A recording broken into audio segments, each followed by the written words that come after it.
ফ্রান্সের রাজধানী কি? A London, B Paris, C Rome, D Berlin. সঠিক অ্যান্সার বি প্যারিস।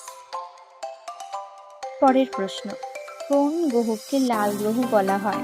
এ পৃথিবী, বি শুক্র, সি মঙ্গল, ডি বৃহস্পতি। সঠিক অ্যান্সার সি মঙ্গল। পরের প্রশ্ন, ভারতের জাতীয় সঙ্গীত কে লিখেছেন? A Bankimchandra Chattopadhyay, B Rabindranath Thakur, C Sarojini Naidu, D Subhashchandra Basu. Sir B Rabindranath Thakur. প্রশ্ন, পৃথিবীর সবচেয়ে বড় মহাসাগর কোনটি? এ আটলান্টিক মহাসাগর, বি ভারত মহাসাগর, সি আর্কটিক মহাসাগর, ডি প্রশান্ত মহাসাগর।